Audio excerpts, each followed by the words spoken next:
for me, it's best to put the sound down so I can talk over, and then also if you have any questions, you can kind of ask me straight away, Yes, sort of yes. thing. But so maybe we just watch without sound and Yeah. we, And when we I tested can that, also I sorry. have both.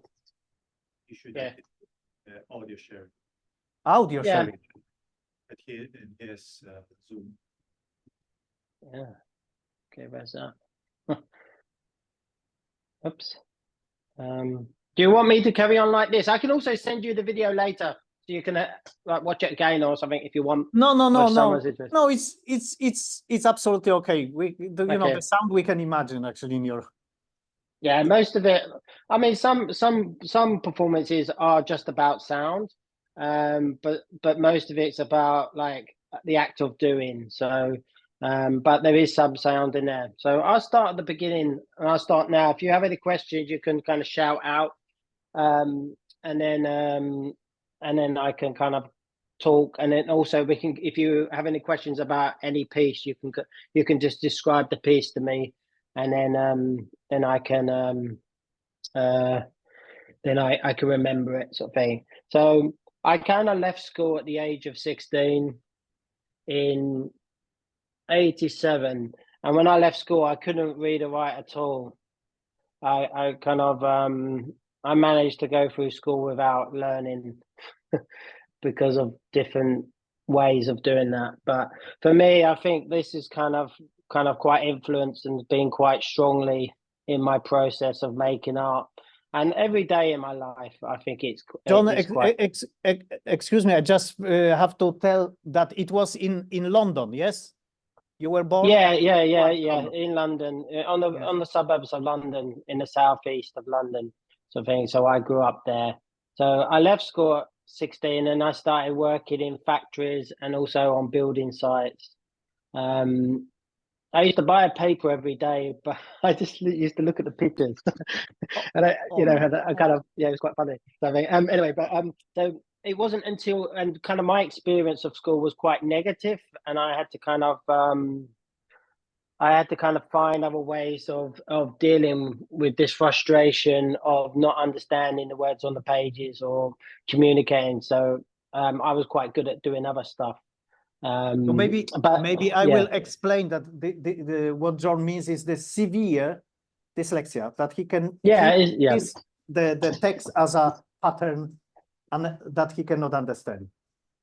I never learned to learn. That was the problem. I never learned to learn because I was in quite a negative environment. And of course, if there's a child that is quite destructive, then you want him out of the classroom instead of asking the question why. And I think it's still the same in Finland.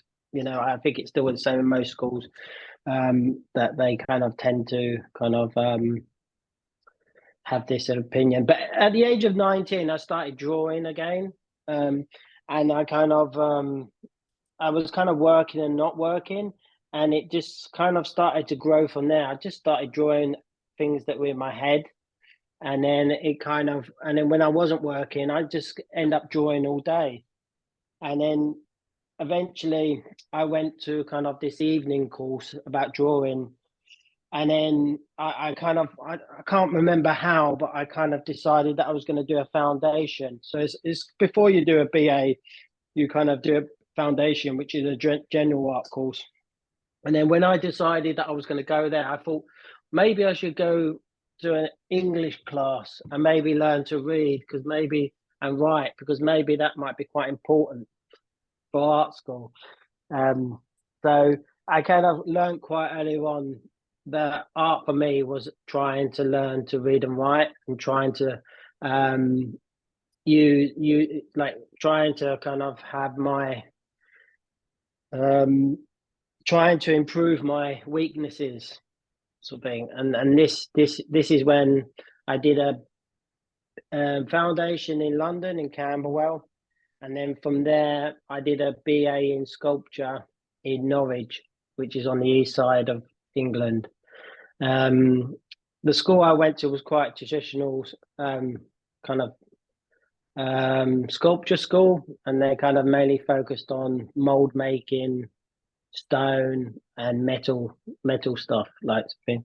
And then so I went there, and then I kind of in the first year of my art school, of making these objects. Now I kind of felt that I wanted to have more engagement in the process of making, and I kind of was more interested in actually the doing than actually what have been made. I just remember one time turning around, looking in my studio, and all these objects were there, which I didn't find interesting at all. I only found what was interesting in what I was making. So at the time, I think this was in '94, I didn't really have much examples or understanding what performance was. I just remember you couldn't find anything in internet. Internet, was there internet that time? Jeez, I don't think there was. But I just remember coming across two books, one by Alistair MacLennan, one by Stuart Brisley, and they were both durational performance books. Like especially Alistair, I was more interested in. It's like a 7-day walking piece he did, and I thought that was duration. I thought that was performance. So, and I really like the physicality of it. And I really like the many aspects of this work, like the engagement with people and just making the piece. And of course, the more over the years, I've kind of understood performance being quite different. And but for me, this I think the time is the most important element to the performance for me. So this is why I kind of mainly focus on durational performance, and I feel more familiar working with hours instead of minutes. So that's I finished my degree in was it 97? So that was from 94 to 97, and then I moved straight to Finland. And I lived in Sodankylä for 1 year, Rovaniemi for 2 years, and now I live in Tornio, where I've been living, being in the north of Finland. We have one person who is studying in Lapland. Whereabouts? Rovaniemi. Rovaniemi. Ah, Rovaniemi. Is it the art school there? Lapland University. Lapland University. Yeah, I've done some courses there like many years ago, and it's a nice place. I lived there for 2 years in Hilvas, but now I live here in Tornio. And I kind of mainly, I think, this, for example, this piece now is and the photograph before standing up for the 8-hour working day. And a lot of the earlier works were 8 hours, because it's not necessarily you could understand what I'm doing in the performances. It was more about the concept of the 8-hour working day and how I'm working just as much as other people working. I think repetition. This is in Chengdu, yes? Yeah, this is the piece on the right there was the kind of the diagram of the concept of the work, where I just used 2 circles and I just maximized as far as I could reach one circle and then the other circle, and it made an 8. But in that piece, for example, it was 8 hours. It kind of felt like an hour, and that was the first time I've kind of tasted the concept of infinity in time, and it led to different works. So a lot of the time, like works, this was unknown duration. So this one I would kind of the duration would be determined by when I stop bouncing it. So if I stop bouncing it, the duration would stop, the performance would stop. So I'll just bounce and bounce. So I couldn't do it no more. And the guy said to me, "What do you want?" He was on an island, and he said, "What do you want? Do you need any materials?" I said, "I'd like a tree, please." And he goes, "What sort of tree?" I go, "I prefer a dead tree." And he goes, "Where do you want it? Like, where do you want to perform?" I said, "Where the tree is." So it kind of was decided all along, like where I would from the location. Like this is in a schoolroom, for example, and schoolrooms have a lot of there's a lot of kind of history for me, and a lot of charged rooms. So, for example, this is an art space, and it was it used to be an old school, and so it's the best kind of space for me to kind of make work in, because there's so much dialogue for me to use from, and I normally, like, a lot of my work is about from childhood, even though sometimes it may not look like playing, it's kind of playing. It's kind of I kind of seem to be looking back, trying to repair certain situations or trying to kind of touch them again. It can be many reasons why the work. Do you remember duration of this one? I think it was 6 hours. 6 hours. Yeah. So like I said, I'm holding the thing, and then every time I wanna kind of swallow it comes out, and then I put it back in, and then I'm trying to write the alphabet on the wall at the same time. But then after maybe about 4 hours, I can't write anymore, because I'm kind of at I'm at a point where I'm just holding on. The chalk on the floor was a mistake. I just thought I only put it there because I thought it might help me, turn this thing around, but it actually worked out quite well. Like, a lot of the times, it's quite annoying sometimes with making performance, because actually it's the mistakes that actually make, or the kind of the things you don't consider, they just happen, that actually makes the work, which I quite like. I quite like the pressure not being on me to make, because you're there for a certain period of time, and you have to make, and some people want you to make a fantastic work, and they want it to be the best you ever made and stuff like that. And some festivals are really kind of big festivals, and of course you want to look good in them festivals, but when you realize actually it was a mistake that actually makes the work good, it's actually it's kind of like a lucky feel. I try not to put any pressure on myself when I make the work. I've got this kind of method about having the idea, and then when I start it, I try to find the meaning of the work. Maybe the meaning might come beforehand, maybe it might come 5 hours into the work, and then when I get to the knowing of the work, where I have I feel I understand the work. Maybe it's the pattern I'm using. Maybe I don't need to think about what I'm doing anymore. But once I become the knowing of the work, then I kind of consider it, maybe it's an artwork. It's quite knowing of the work. But it's quite easy for me to get that when you're using repetition. When you're using hours, I consider, like, the more time you put with it, the better it is to me. So, for example, this was 7 hours, and a lot of it's got to do with, like, it's like marking the space. It's like documenting the time sometimes. So it's kind of like, and with this one, you can see I finished this when I finished making these lines at the bottom of the wall to the whole wall. And that's when the performance finishes. It's quite logical for me to do that, because when do you finish a performance? For me, it's when I can't do it anymore. But if it's not physical, if it doesn't take loads of time, it's really hard for me to justify when to finish a work.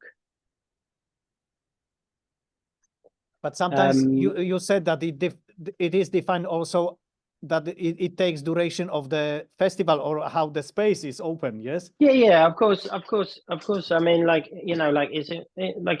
it's impossible for, like, a room to give me like 8 hours when there's like 10 other performances. So normally for me, like, if it's in a festival, like, if they say 5 hours, it's okay. I think 3 hours is quite annoying for me. Like with South America, there was some 3 hours and 2 hours, and South America too. yeah, it was, and then when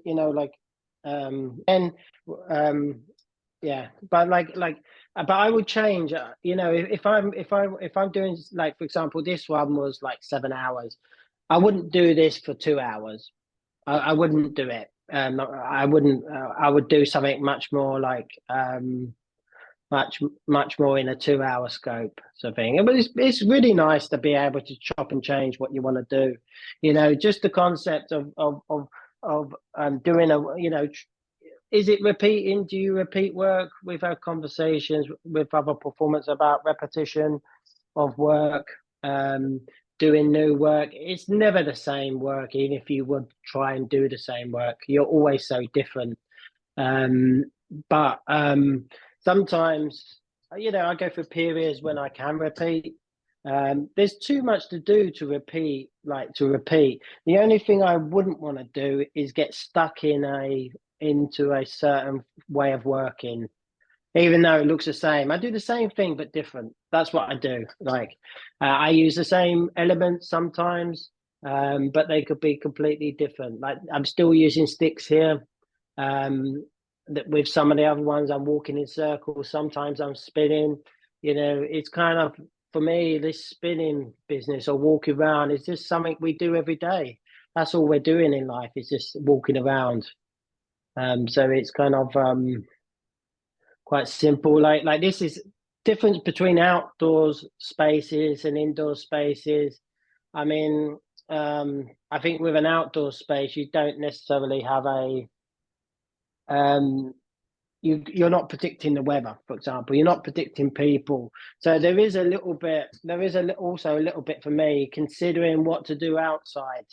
You know, like my main objective is actually to do the time. So there would be some things I wouldn't do inside, which I would do inside, which I wouldn't do outside in the same other way. For example, this one, I have so much space around me, I can do this one, you know. But if I was in a really tight, narrow walkway, of course I wouldn't do this piece, you know. It was like a. So you want to say that it's based in context, yeah, specific context. Yeah, of course, yeah, exactly. And same with this one. This was in England. So for me, England has a completely different idea of what sort of performance. And the one before was in Poland, yes? Because it's in Poland. Yeah. They're using sticks, but they're using completely different place. This was this space. I went to visit the space, and they said it was an old hospital, you know, in medieval times or something like that. So for me, I kind of knew that, for me, because I kind of grew up in England, and most of it was like my younger years. So of course I want to try and get back to my childhood. Writing on the side of the head is all about like just acknowledging and marking, or and what I would say is measuring the time or the space. So I'm not worried about what I put on the side of my head. I'm more acknowledging that there is some kind of time or some kind of measuring going on. But this was the first time. My idea was to have two sticks in my hand going going clockwise, because clockwise means time. You produce time, and you know, like I think this was 5 hours. So for 5 hours, I want a little bit of help. So if I go clockwise, then it kind of helps me. But then halfway, first of all, the sticks dropped straight away. One of the sticks drops. So I've already failed the performance. But then halfway through, I start going the opposite way. Then I realized that by going opposite, I can bring back time. For example, for me, I was kind of like holding my mum's hand, who had died like 5 years ago. So I'm kind of like a little schoolboy skipping around, like, or walking around holding my mum's hand. And I realized, actually, I don't care about performance. I want to hold my mum's hand. So it's like these bodily experiences. My hand knows how it feels to hold my mum's hand. My brain can't remember it anymore, but my body has all these memories and these mind experiences, which I want to try and achieve. I want to try and get back. So that's why a lot of the work, I wouldn't say I wouldn't repeat them, but there's so much work to do, because the body has its own experience of these kind of elements, you know. So it's kind of like there's a lot of what's the word? Like in dance, there's a lot of somatic practices which analyzes this. I don't follow any of that, and I don't do any of that. I just do performances. When I'm whacking this thing on the floor, I'm experiencing a certain like certain thing. For me, this was in Venice, and it was about trying to kind of force the viewer to see with an action, in this small kind of space. And I'm using my body weight in water, and I dip the top in the water, and then I whack it on the floor, and then when all the water has gone from the buckets, then the performance stops.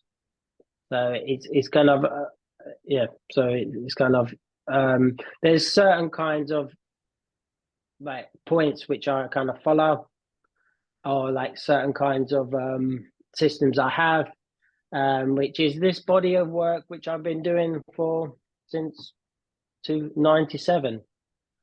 This one was outside of school, and it's based on this witch's playground, which we used to have in England. Lots of countries used to have it, and there were super dangerous things. They used to spin around, and they were crazily dangerous. But there used to be these playground activities.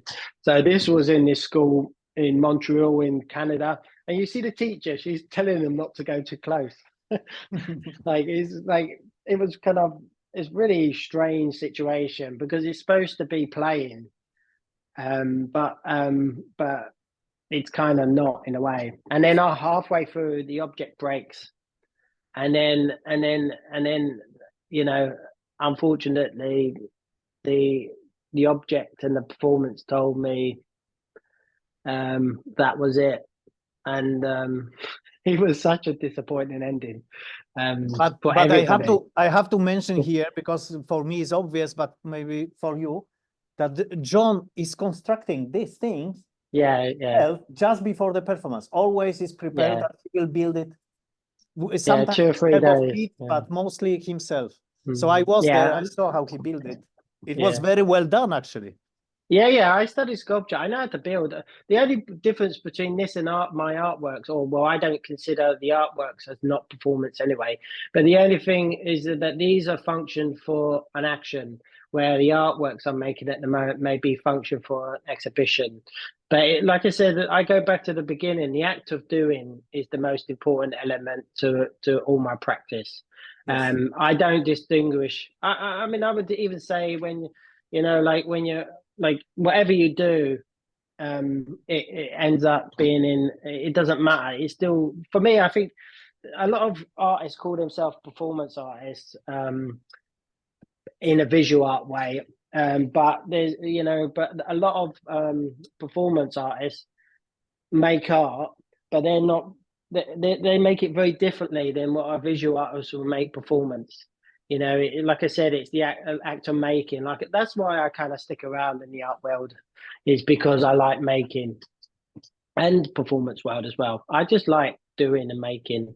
Like here, I'm kind of like, this thing is breaking, and I've never had this experience before. It's because I had my body weight on the end that it broke, and then it just become super kind of heavy and sad. And this really doesn't happen to me normal.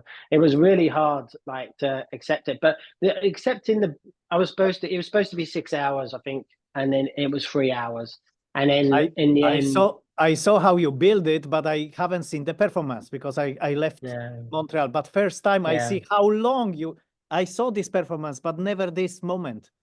I'm surprised how much you try to continue. Look, it's just breaking, and I'm just like kind of and it really doesn't happen normally, but it was so good. I couldn't like, normally I'd be devastated if I had to stop a performance before, but it was just perfect. Everything worked out, like it was the way it was. Look, and I'm just like done. and then like that was it, and I just sat down, and I was just sitting there for ages, like something. But it really felt right, and everybody agreed that was it. It was over. So like again, when I'm talking about like childhood memories, like jumping in puddles as a kid, that's what I used to do all the time, on muddy puddles. And then I was in Marco Polo, who was doing this kind of group thing. and everybody Venice. was doing their own thing. Yeah, they were doing their own thing, and it was whenever I went to Venice, it was always hot and there was no rain at all. And then this one morning at 5 o'clock in the morning, it was raining. It had been raining, and all these puddles were on the floor. So I just decided, and I just decided then. I didn't know what I was going to do. I had no kind of idea of what I was going to do. I didn't plan anything. Everybody else planned anything, and then I just realized, and then I just kind of thought, I'll just jump in puddles.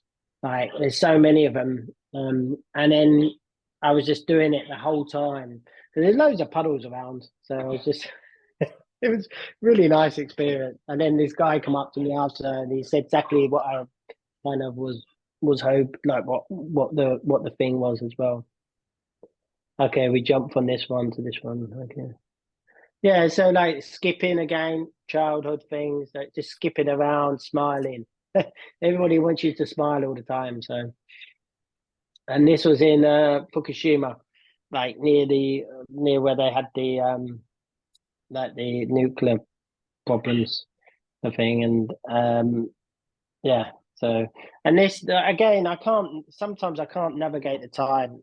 Like because this floor was really kind of like hard on the feet. If it had been a maybe a stony floor, like sandy floor, I would have been able to do longer. But even this, I had like 10 or 12 blisters on my feet from it, because of that kind of textural floor. You can only really tell when you actually start doing, things. So you just gotta just try to do the best you can. You gotta try to understand what you're doing beforehand. But for me, it seems to work out all the time. This was a complete mistake. How it was supposed to be, the performance like this, like making these lovely little patterns on the floor and like having this lovely table. And it's the whole thing is about making a piece of art without using your hands. So like with the object, and then I was just writing. John, but this is for me very important moment, because you show us that by accident you created with the chalk. You put the chalk the first time just to make it that the table would easily going.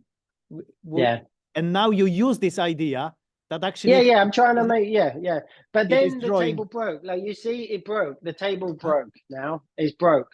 Like after about an hour, it broke. Like the thing broke, and then I'm like, kind of like, what do I do now? You see, like the end of it's broken. Yes. So it completely broke the idea, and now I'm like, okay, now it's back to the meaning. What are you doing? Why are you doing it? How are you doing it? What are you doing? Why are you doing it? And then you just keep on going around, and then it takes it, and it's completely the balance of the object's gone. So now I'm kind of like, I'm just walking. And I'm pissed, I'm upset, like something, and then I just get in the moment, and then this is the same. That piece of wood's still there, but then it falls off, and then what happens? I chuck it back onto the table, and then you'll see in a minute. This is what it's supposed to be like. This is what this quite related to the other thing, like where you see. But then you see the stick falls on the floor. Like it falls on the floor. I didn't, this isn't my idea. And then, so I'm just walking around, writing on my hands, trying to make a piece of work without using my hands, but trying to write openness, opening on my hands, trying to kind of keep my mind open. So then you see, like this happens, and then the stick falls, and then it goes like this. So it like I said, this work is just it's being open to the possibility of change. That's all what I try to be in all my work, and I can really do with that at the moment, being open to the possibility of change, like in my performance works. Just not reacting to things, just kind of keeping. And you see the patterns happening now, and that's nothing to do with me. You see the stick was just falling on its own, sort of thing. So. It really sometimes is quite surprising how the results happen. And I've thrown sticks onto the works and stuff like that, and they land exactly in the place they should land, and they work out really well. And there is this kind of like memory, muscle, knowledge. All you have to do in your mind is be open to the possibility of change. or like try not to panic. You know, like if you're in a tense situation, just try to make 1 minute to be 1 hour, and also 1 hour can be 1 minute. You can change by, you know, like training your mind or your body, or just being in touch, being more sensitive to the space. You know, the space always, for me, this space, you can't do anything bad. I couldn't do anything bad in this space, you know, because it's such a beautiful space. A space is sometimes a space, for example, for me can be about it can be just, you know, if I taste the space I'm working in, then I know that the space is going to be good. You know, it's more of a sense. Like I said, if I think about it now, my mouth gets all wet and lovely and salivary because a good space, like, sort of thing. And you always have to consider the space, and you can never really consider anything until you're actually in there. Sometimes I go with plan A, plan B, plan C, and then maybe even I need to I've even made plans when I'm actually there because the space is completely different, or I change my mind. Sometimes I have 2 or 3 performances I want to do, and then sometimes I actually do 2 at the same time. You know, at the moment, I'm kind of seem to be doing. I can do my performances backwards, so it's like I said, it's a real pleasure and a joy, but it's really difficult to work as well. You know, to kind of always kind of be moving forward, always kind of this was done, like, this was like using the concept of my body weight in water, and then just pouring it on top, and the bricks are my body weight in, you know, of my weight, sort of thing, and then it's just pouring the water over me. It's kind of like the concept of, but this is maybe very important. You put your trousers, only trousers, to the black paint, yes? Yeah. It's like the concept of, we have the thing about watching paint dry. So there's kind of something really boring to do, like you're watching the wall dry, like watching the paint dry on the wall. And then so basically it's like taking the water, which is from the sea outside, and then transferring it. In Augusta Gallery. Yeah. So then you can see that I've got that, and then it goes, and then by the end of it, it's kind of like it's changed the color, sort of thing. So it's like my body weight in bricks and my body weight in water, because I can't remember, is it 30 or 40% of water we are? So it's kind of like like the artist body, or like you know, like artist statement, sort of thing. And it was the first hour, I can't remember how long this was, but the first hour I just stood there. I couldn't really understand, again, the meaning. I really couldn't understand what they were looking at, the people, because they were just watching me, and I was just standing there, and I kind of wasn't ready I wasn't ready to perform for some reason. And I was just watching them watching me, and I couldn't understand what they were looking at and why they were looking at it. And then when I started pouring the water, which was a lovely little trickle down, they were all having a party, they're all chatting and shouting. It's very perplexing, like this. And then this one was on this old Russian mining town. This was, and then it was kind of like us with about 10 cameras around, like on this island.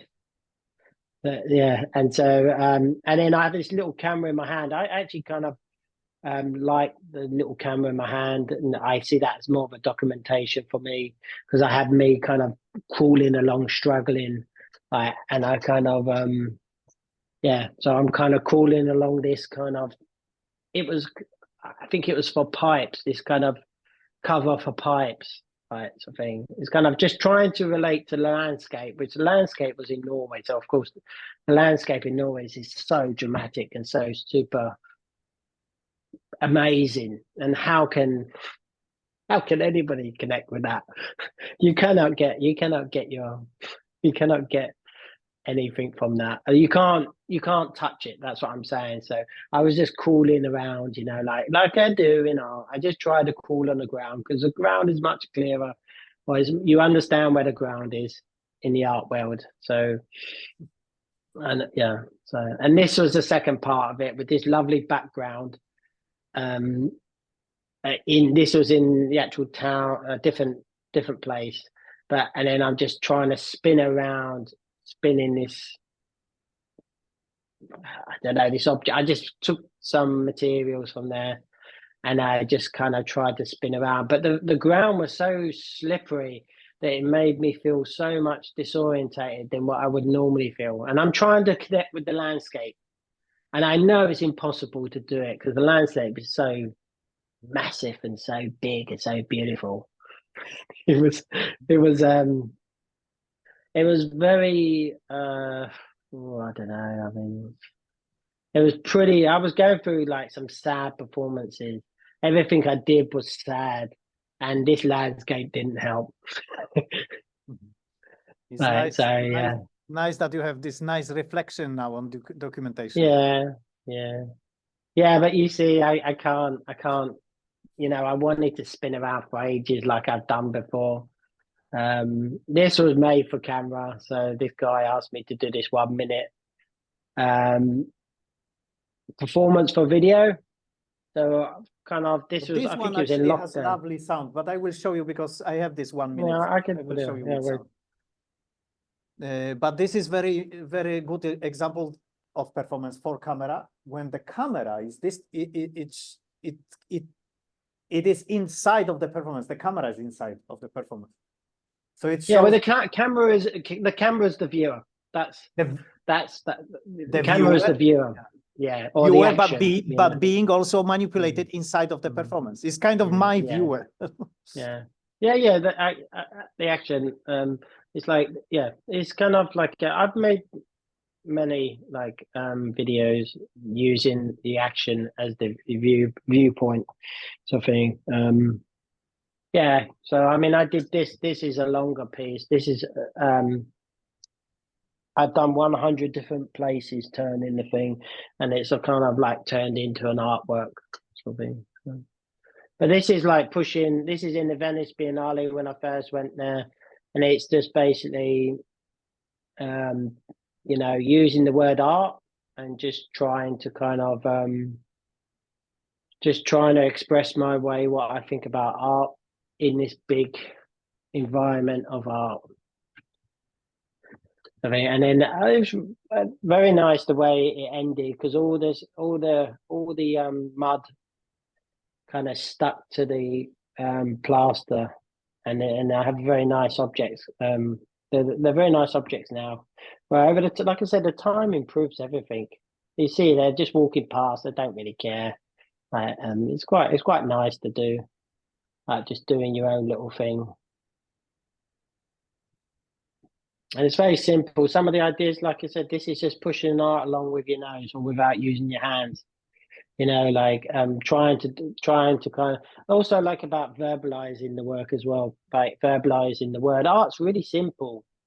The word, like, it's just 3 letters, but it's so difficult. But what do you keep in your hands? Just some tape. Like it's just for me. Like I mean, like for me, it's this black tape I've been using. I used it the day before. So I performed the day before and I performed the next day. And this is this black tape which I've used, and I understand what the black tape is. So whenever I start feeling like, oh, I'm making art, or the reality is I'm just holding a piece of black tape in my hand. and for me, it's really important to have this, to realize that you're actually present in the moment. Like a lot of the times I might have something in my pocket, or I did it. Like if I give like really big talks, stuff like that, I normally hold on to something, because if I start getting stressed or I start getting panicky or start losing concentration, I'm realizing that I have just a stone in my hand, and for me that just kind of makes it just brings the reality back to what I'm doing as well. Because I'm not trying to make this wonderful piece. I'm just trying to be in the moment. This was the first, I think this was in 2012. This was the first piece I think I really kind of realized that you can do whatever you want, really. This was 8 hours just turning around with this thing in my ear. And it's like a school table, but made bigger, you know, like the idea of like the school table was so difficult and it was really hard for me to use it. So I was just turning around and I had all these other objects on the floor, which I thought I'll do this for a few hours and then I'll use these other objects on the floor. But I just kept on doing this, you know, and it's like hearing the object, you know, like hearing the sculpture. And I was surprised that I was able to do this for 8 hours. It wasn't well, of course I always wanted to, but it was when you'd be surprised what you can do. When you so eventually you haven't used those other prepared. No, I didn't. No, I didn't use them, and I've never used them. I've never used them.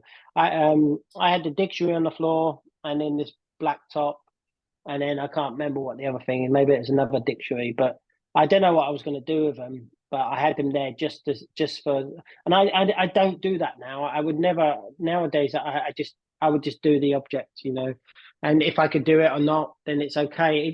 If I can't do that for 8 hours, or if I wanted to, and then it would just go into something else. But the most important thing here again was writing the word openness on my arm. It was really important for me to have the concept of being open to the possibility of change, being opening all the time, and you know, these kind of words, and then it ends up also documenting the time, you know, with the 8 hours as well. So I think that's it for the video. Oh no, is it stopped or something? Oh no, it's not yet. Yeah, and it's like they're quite kind of, you can, what I like about duration is that you can take it or leave it. You don't have to be there if you don't want to be, and it's more about what you feel and what you think than what I'm doing in a way. Sometimes some of the stuff isn't, you know, but I really like the fact that it's more of a reflection on you and how you are. You know, look, someone's on their phone, they're just having a rest, and that's great as well. And then there's one person there, and there's no one else there. You know, like you know, it's yeah. But when you're working outside, it's the same experience. You can have 1,000 or 2,000 people walk past you, but maybe only like a handful of them are actually seeing what you're doing. It's kind of that's what I like about the duration aspect of it, like, because it seems to be, and again, you see here, like, I'm just marking these numbers and the performance ends when I get to the top of their numbers. So all I'm doing is standing on the chair, marking. I didn't realize the chair would move, so it become a lot more kind of like I had to walk a lot more than what I did. But I don't know that until I, you know, like the chair's moving. I'm not making it move. It starts moving on its own. You see, like I stand on it and then I push off, and then it pushes a little bit more, like all the time. It worked. This is, again, it's not my. I mean, my concept is very simple: is to mark them things and stand on the chair, like in a classroom when you're being told to stand in the corner, or like you've been told what to do. So simple instruction. And then the chair ends up going right away in the corner. It becomes quite a lot of walking in the end. And then it can't go nowhere else. And then you see it's there. So, and like I said, it's not my decision. All I do is I just stay open, and I just do what I've got to do, sort of thing. And I think this is 2 or 3 hours. I think 2.5, 3 hours or something. But again, it's decided by the actual marks on the. I think it was 3 numbers. They're just numbers: 0, 01, 01, 2, 01, 2, 3, 4, and it's yeah. So it's just like that. So I think it was 4 numbers I would do, and then I carry on. John, yeah, because we are running out of time. You are so nicely speaking, but maybe we should have now the time for questions from others. Yeah. Please, anybody, but you see, like, he's such a nice person and he's eager to answer. This is also, I record, no, I don't remember. I think I recorded it, yes? I can't remember, probably. You do But at least everything. it is the event that I organized. This is Yeah. in Suomenlinna, in the gallery. But this is interesting because it's happening at night, from 12 o'clock till 6 in the morning. So I told you maybe before that we were trapped there in this so-called 2-night event, and usually 9, 10 artists would show during these hours that the boats are not operating. And John was deciding to have a nice nap. Yeah, exactly. Actually, he's chasing the feather, so he's moving slowly after the feather that is all the time escaping. So it's in a way impossible task how to get. Yeah, but also it was quite difficult because you're only breathing. Yes. A little bit. Like, so but like I say, it's very, these kind of situations are really enlightening because you're working within the time scale of when you're asleep. But for me, it was really hard to breathe, like, because you're trying to blow the feathers. So you're spending a lot of time on focusing on blowing the feathers and you forget about breathing. Yes, 6 hours. Yeah. And but this if one, you have any questions. Yeah, please, just ask. I have a question. Yes, so maybe you can come closer to us. Hello, Yeah. John. Thank you for the Hey. presentation. Yeah. I'm a fan. I'm a big fan. One thing that I noticed, you also mentioned it in your presentation a little bit, is that you don't. My impression is that, like, what your audience think is not the priority for your practice, in a sense, because when I put myself in your position, like doing something this long, I always have this concern that maybe the audience are getting bored, or well, that's how I think about it. Maybe that's not that's not how you think about it. That's why I'm asking that. How do you think about your like? Do you have any idea that you have to? Do you feel any pressure that you have to entertain your audience in any way or impress them? Because you know that maybe no one stays for 8 hours there to see what's the outcome or to see how the thing changed in the long run. Yeah, I mean, I don't like with the durational works, it's a lot easier to have a different perspective of the audience. I mean, when I watch the shorter works, you definitely have more pressure on showing something than what I would have. I mean, for me personally, of course, I want everybody to like what I do, but it's not important. Like, more so, for example, in this piece, I want the object to like me. Okay. Like and I want but there's all, like, if you look in this schoolroom, they're watching me all the time. I can't tell, like, they're in school they were watching me from out the window.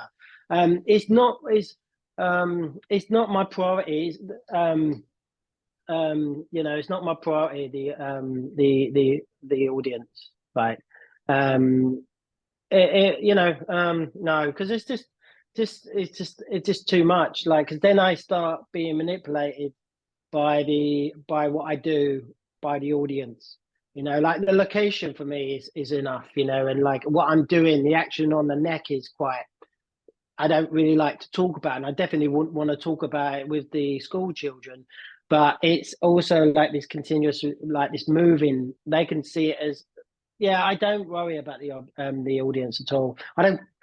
It's nice that they're there, but also, like, the freedom of 1 minute can be enough for someone, or 1 hour can be enough, or 6 hours. Some people stay for longer. Some people just like look and they're not interested. And I think the honesty of that is much more. It's not, and like, I would say performance in general is not about an audience. It's it can be just an idea, and people can, like, but I think it's easier for me when I do durational works. I mean, it's the same when you a video performance. How can you consider the viewer when at the time when you're presenting it as a video work? I think it's a really interesting point of view, question as well, especially what you're doing at the moment. Because these are documentation. Yes. Yeah, go on. John, but you say, but I still have to. I know you, and I still have I'm to being say polite. that I'm being polite. that the audience are maybe not the crucial thing for you, but still you want to do it live for potential audience, because it is different to perform to the possibility of the audience is the most important aspect. Yes. But I've been performing for 10 people in 8 hours. It's like I said, the audience is the object sometimes. The audience is just time. I don't know.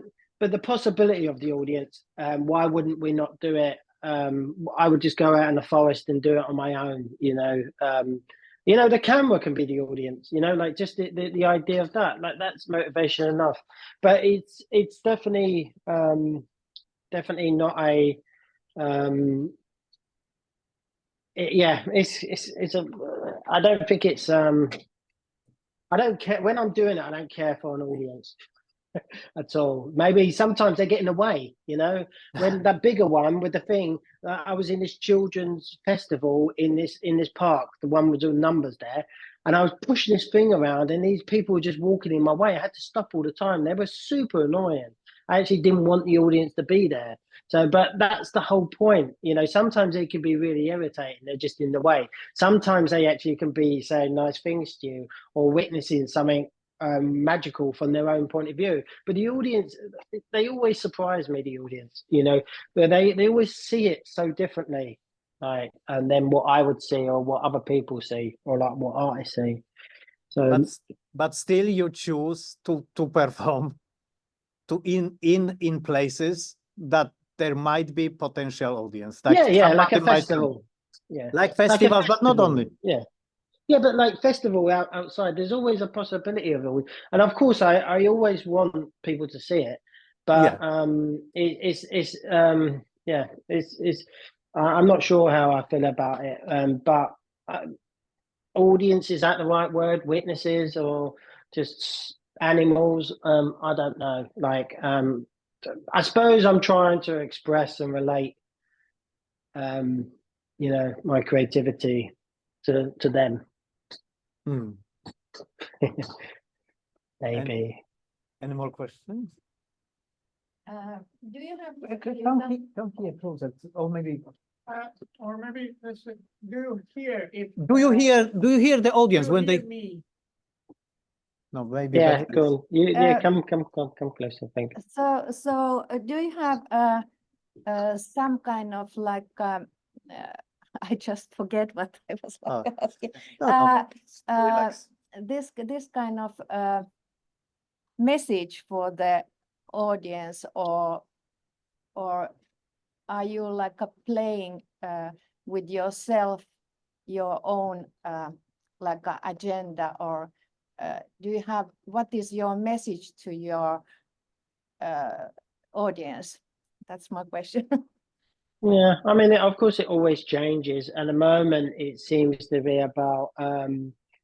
At the moment, I have this desperation of contemporary society, or the actions of things that are happening in the world, and I definitely feel like I'm making desperate actions to kind of relate to that. But I'm doing it in a way of using my own body of work, and I'm just thinking more recently in art in general, can I change this way of working? And I'm just feeling like maybe I should be more connected with social issues or social society or contempt or I don't know, politics. I don't know. So but I do have this body of work. You know, I use the same clothes all the time for like 20 years. I don't change that. I'm doing the same thing, but I'm just doing it differently. And it does kind of like in the schools, it would definitely be talking about education and about my experiences. Some of the things can come like Thomas's son was spinning his teddy bear in front of me. And that first video I showed where I'm spinning the thing above me come directly from his action because I used to do that as a kid. So it's a lot of looking back. Sorry, John, did you understand that? That my son behind me, when we were just talking by video, was spinning this teddy bear like this. And that's why John made and Cheng do this. Because I saw him. It was so in his face, and everything was so. I was like, this is so. Like it was so. I was so connected with it, and it kind of brought me back to an experience I had when I was a child. And it was so simple, but it was so involved in it. It was 100. Children are so connected with what they're doing physically. So that's kind of also why I use a lot of from in my art and also in the performances. I use a lot from the childhood because that I think we don't judge. We do not kind of have this kind of doubt, you know, of that. But if I do in China, it's completely different performance than if I do in Canada. And the same if I do in UK and if I do in Finland. They're different performances. They may not be groundbreaking, but most of the stuff in China would actually have some kind of comment about, you know, freedom of speech or kind of something like that. So it's really good. And especially after the first time I've been to a place, I really feel I could use a little bit more from the culture.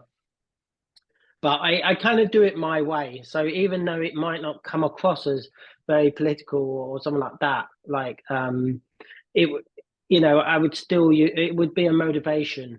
You know, it doesn't have to be literal as well. That's the thing for me. I'm just trying to stop this. How do I stop that? Yeah. Just trying to stop this screen share. Yes, because you know what would be nice if you could show this. Do you remember when you were this performance when you are rolling the camera? Could you show this? Do you have picture how this how it was looking from outside? Which one was that? This one that you made for Jonas. This 1 minute rolling this is, how do you call it? Square. The camera that was the viewer spinning camera. You know, when you were rolling the camera in the north of Finland, you said that you made in many locations. This is not box. Is this? You had this camera inside. You show us. But I showed But it, can you show how it was looking from outside? This object. Yeah, I can. You send me once picture of this. It's like a frame, a box frame, isn't it? Actually. Yeah. Oh, now you're asking me. I have to go through. Okay, but stuff. if you don't have, it's not. I'll send it to you. I'll send it to you later. Okay. Yeah. No, I've got a picture here. Oh, I'll show you. Like, how can I send you how do I send a message? Oh, chat. Yeah. Okay, I'll send you the picture here. Maybe later after the. Can I ask another? Yeah. Okay. Yeah, I'll send it. I'll send you on WhatsApp. Yeah, of course. Yeah. Come here so because I don't know how. Yeah. Can you see me now? Can you see me? Yes. Okay, good. Full screen. Full screen. So hello. Yeah, I don't have any question, but I would like to make a comment of the please do. work you have been showing to us. And consider me has no, artist background. So as an ordinary audience, I have to say your work is amazing. And maybe it's too early to say this, but I found this quite interesting. And I think if I do such a work like that, I like your style, or let's say your system.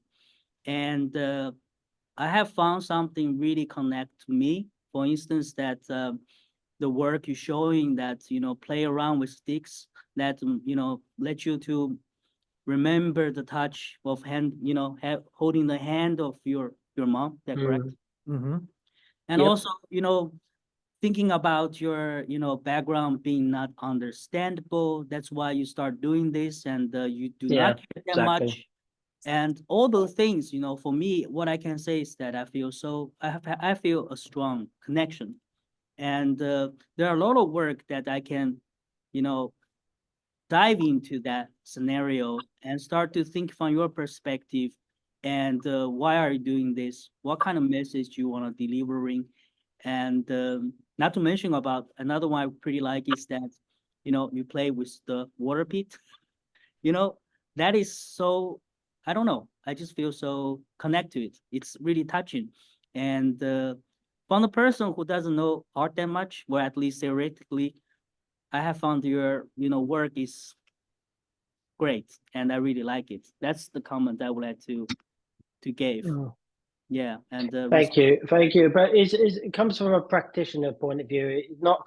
Look, I haven't read that much about art because I can't read.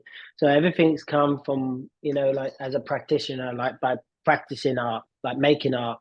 And I would definitely suggest whatever dreams or whatever you want to explore, just go for it. Exactly. That's the thing. That's the beauty about art. It's massive. It's massive. Unfortunately, we're very small in the art world, but there's no boundaries. There's no limitations. There's limitations in the art world. There's limitations in It's the creativity. academic part. Yeah. Yeah, exactly. So I mean, I think you all got a really special and an exciting opportunity now for what you ever want to do. All I do is I just follow what I want to do and what I want to express. Sometimes it doesn't work out, but the failure is not, if you have a perspective of being open to the possibility of change, it's never a failure. It's only a beginning. You're always at the beginning. And I feel I'm only at the beginning. That's the problem now, because I've been doing it so long, and so has Thomas. But how do we always end up being at the beginning? We're always at the beginning. It's really important to stay in this moment. So like meditation is really important for me. Like Pilates is really important for my body. I got many different ways or things I kind of use to help me. But being open to the possibility of change was probably my most important part for me, because I'm quite fixed. And in the art world, you're supposed to be. You're really lucky. You don't have any fixed things. You can do whatever you want to do. And you're in the. That's the thing, because these successes and failures all are experience. But suddenly you have so much of those experience that is less and less space for you to move. It doesn't have to be nice work. It can be sad work. It could be, you can really hate the work. It's only if your message is really what you want to say. That's the most important part. And that's what I think where art is still got. It's still got, you don't have to be literal about the message. You can actually say it underline, or it can be personal for you, Like I say, sometimes I carry a stone in my pocket or a piece of weight in my pocket. You won't see it. But for me, that could be really important. That could make the whole piece, like unseen performance. Just limiting your hands, limiting your legs, limiting your maybe a talking performance. There's so many different opportunities. You have a really good platform to do it in. Because you have the support. We have to speed out. Okay. Yeah. Last thing, I just want to let you know the workshop you did in Chengdu. Oh, I came from Chengdu. I'm Chinese. Yeah. You need to do a little bit update now. We are not 8 hours anymore. We are like 996, which means 9 o'clock to 9 o'clock in the evening, morning to evening, and 6 days. yeah, I know. That's what people told me. Yeah. I have a question to you, John. Thanks. Yeah. Thanks for sharing your wonderful videos, and it was inspiring. It was However, I had a kind of mixed feelings, to be honest. What I want to know, and perhaps it would be also interesting for others, we see the end result. We saw the end result. So how you perform, we see that from different angles. But could you please, perhaps maybe even in a shorter way, describe how you nail down your ideas, how you work on them, because all the things that you use, you create by your own hands, as far as I understood. Mhm. Yeah, exactly. So could you please tell a bit about this? How you start like the ideation? Yeah. You see you this? disappeared. No. Okay. Yeah. The- You see, like this No, is no, my take the like, picture. Take the picture off because it's erasing the book. Okay, yeah. Okay. How do I take the picture off? That's a nice picture. Ah, it's okay. Yeah. Up here. Yeah, now I remember. So you see, he Settings. dipped this paint in the paint, the pants in the paint. So here the performance was just that the dripping. Mm. Let me show you the one with the bricks on the head. And I'll just show you one. This is a book I made. Like it's all ideas from 2010 to 2015. I don't edit the ideas. It's everything. So I just constantly put ideas down in like drawings. They're not very good drawings, but like they're actually they're diagrammatic drawings. They function. Now I can't find it, but they function for the activity of the idea. That's what these drawings are for. And I'll show you one in a minute. I'm just trying to find that actually relates to one of the videos I made. And probably every single artist I met has that kind of notebook. So but they're not, they're not artworks. They're not like art drawings. They're just functioning. Okay, like this was one. You see the table one? That one. See the table one? So I have that. This was the whole performance. So what I do is I put as much down as possible sometimes, and then I minimize. And then I think, well, what is the most important aspect? I'm in England. I want to refer to like the school time. I want to function. I want kind of like the object. I want to hear an object. I want to hear the object. I won't see the object, so I hear it. So it comes to these school days. And it starts off like with these clamps and stuff and completely different things. And then I kind of break it down. So this was it, like table and ear. Then it was supposed to be dictionary, book, ladder. I don't know where the ladder was, but I have all these different things. But what I would say is whatever you do, if it's a lot, put a lot down and then minimize. If you minimize your action, like you minimize your stuff, what you use, then you maximize your action. That's what I do. So I could say different way that less objects you have, as stronger they become. It's naturally because we as an audience, if you have one object, it gets all the attention, so it's stronger. And the same you see that with the with the marking the thing and the chair. That was the idea. So in this course, I would put as much of your ideas down of what you've seen from me, anybody else, put everything in there, and then maybe later on another time, because I don't. This was really an intense, it's like a big thick book what I made. It was really intense, an intense time that I was working with this thing. I still do it now. But I'm quite lucky because now they kind of follow on from, I could, like I said, I could do a performance and then I might want to do it backwards. The concept of doing the work backwards, it's not the same work, but is it like physically backward or is it like mentally, the idea backwards? Yeah, it's so many different things. But I would say now is to get as much information, maybe use the workshops you're doing as something you find into it. Like if you connect to something that you kind of really want to follow, that's what I would try and do. And put it all down. You don't have to make sense of it now. But in Sorry, a few John. weeks, Sorry, John. Yeah. We have to go speed up because we have really limited. Yeah. Is there yeah, anyone thank you. who would like I to? could ask Yes, one. Yeah, yeah. but it's going to be the last question. I'm Yeah. sorry because Hello. Yeah. And Hello. first of all, thank you. It was very inspiring.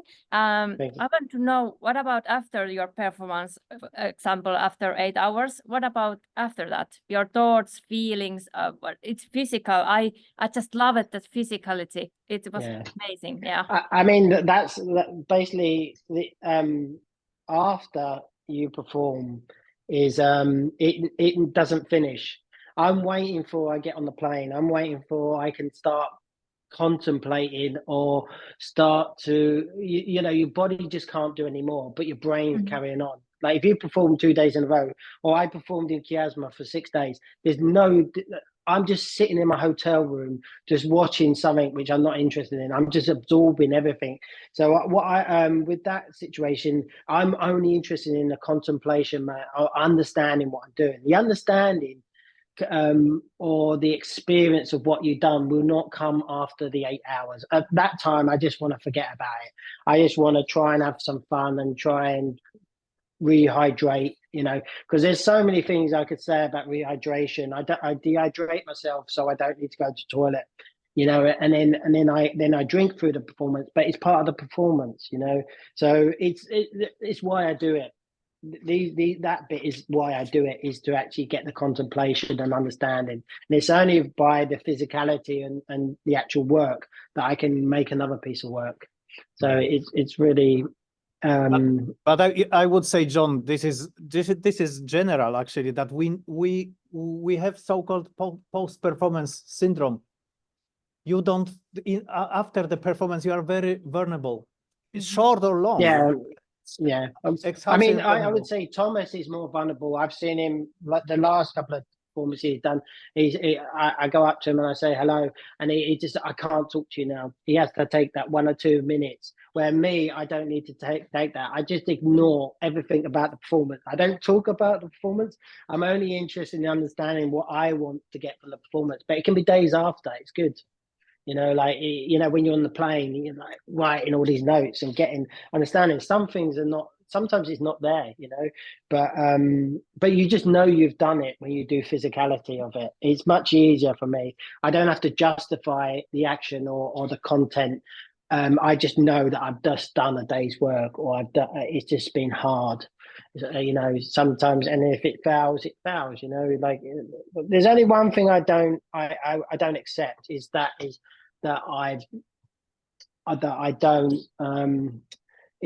if I think it's enough, then you know, and I stop early, then I won't accept that. So I just, if I do the from 9 to 5, as long as I do that, what happens in that time, I don't have to like it. I didn't like my last performance, but I wouldn't, because I'm just doing everything backwards. It's completely a different concept, you know, and it's a failing performance anyway. So, yeah. Okay, thank you. Quick follow-up with that previous question, John.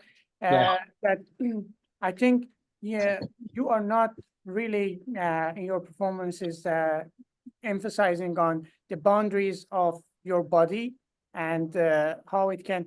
So where is the border or boundary on that when you are doing this planning of a performance for this amount of time with this set of objects and rules, and then your body kind of steps in and say, no, not anymore.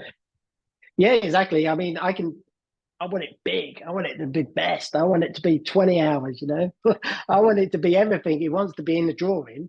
But the reality of it, and I might even say that I did 20 hours, but the reality of it comes through in the work. You know, like, I've done 22 hours, and I'd say it wasn't, everybody's like happy, and I'm sitting there miserable, and I'm completely broken. And you see that. You just see the disappointment, despair. I mean, when I wrote the word tape on the wall with tape, I just wrote the word tape, like, you know, the letters in tape. I mean, it's so disappointing, it's so despair, like, you know, like, but I was just sitting there miserable, and I never, you know, it's not a pleasant experience, but it's the reality of the moment, or the time. And, you know, like I said, you can do 24 hours, no problem. You can. You just have to. You can say whatever you want, but what actually happens is a different thing. Like I would just say, not to panic. Just try it, and if it doesn't work out, just embrace it and try to kind of,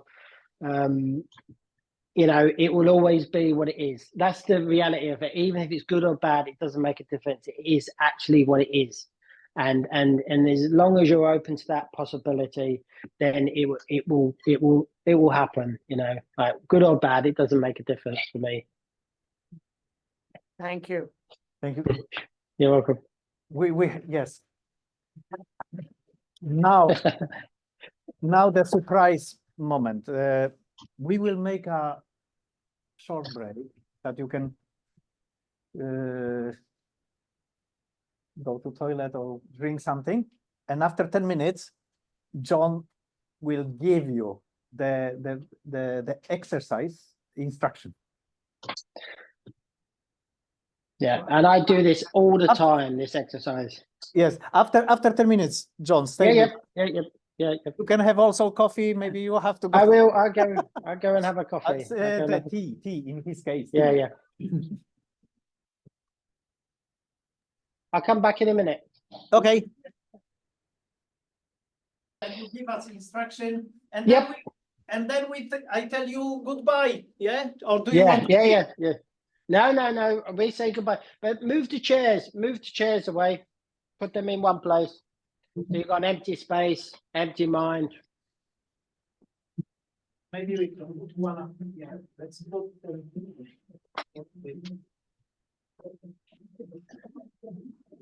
But we have as much space as possible.